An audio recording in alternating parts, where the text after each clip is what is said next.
Hey y'all. I'm sitting up here eating my good brunch and drinking my good coffee and looking at it's a channel, a podcast called Save and Single Podcast. And what she's talking about is waiting until marriage still realistic. And she's talking about what makes it hard. I haven't even looked at the whole video. I'm like 3 minutes and 46 seconds in. And I'm just going to be real. What makes it hard for singles, men and women, and y'all can correct me if I'm wrong or tell me how you feel.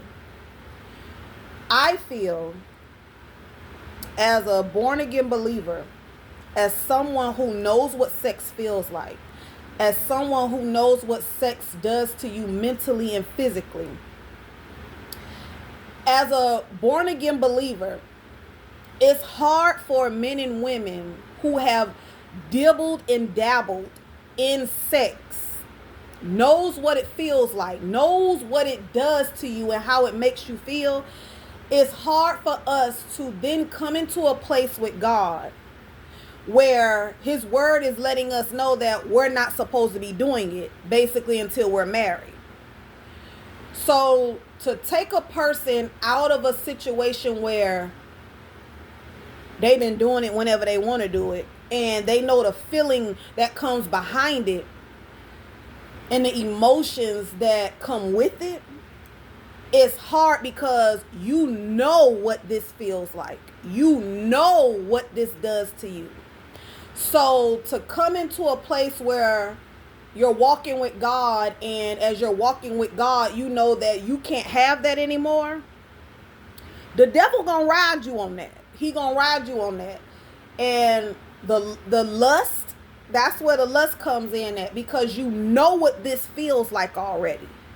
You know what it feels like. I guarantee you, if you sat a person down that has never had sex a day in their life, and you sat a person down that is a born again believer and has never had, and if you sit a person down, both of them are born again believers,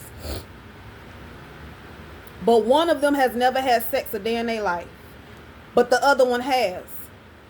You're going to get two different things coming out of these people. One person may have it hard because the lust that the enemy, help me, Lord.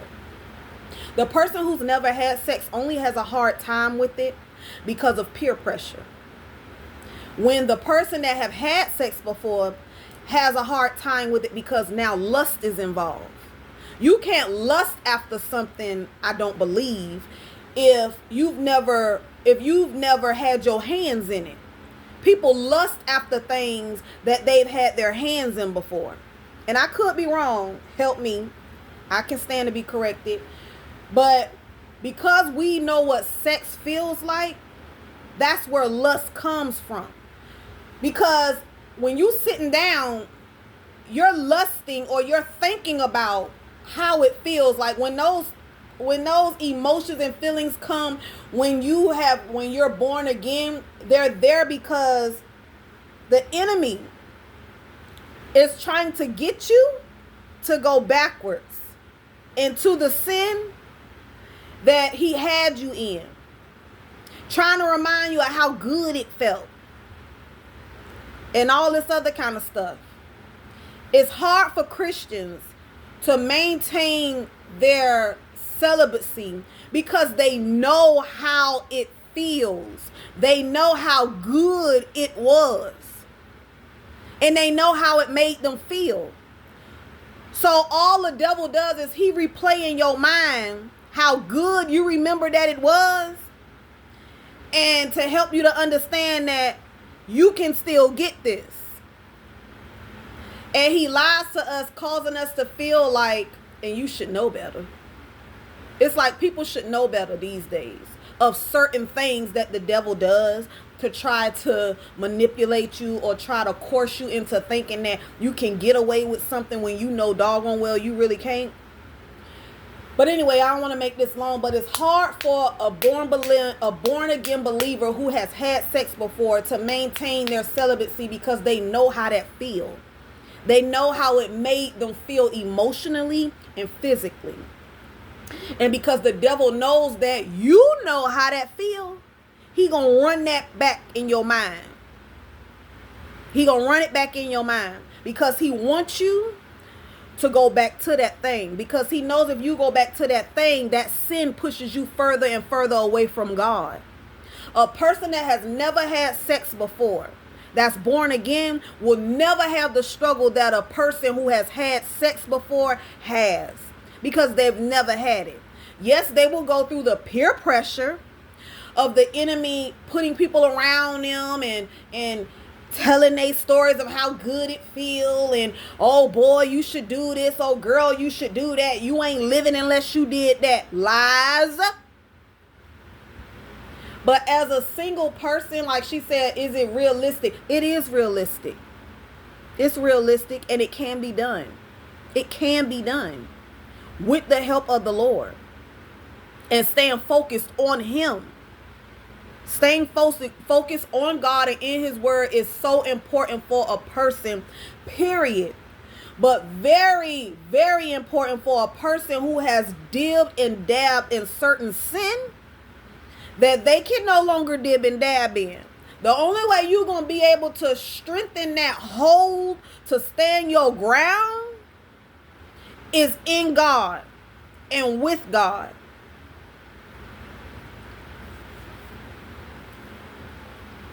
It's realistic, and it can be done.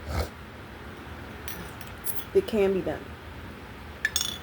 But my whole point here is that sex is hard for men and women when they know what it does to the body, when they know how it makes them feel. Like, it's only hard to a person. A person can only miss something that they've had before. You can't miss something that you've never had. And Satan will use that. He's using what we used to feel, how it used to have us. He's using that to cause lust within us so that we can go back to dibbling and dabbling in it. Don't get caught up in that lie. Understand me, and I truly believe this. Understand me that as God cleanses you from the sin that we used to do, God has a man and a woman for you. And if you wait patiently, if we wait patiently, when God present that person to us, it's going to feel like the best sex ever. And I feel like that because it's going to be done through the Holy Spirit.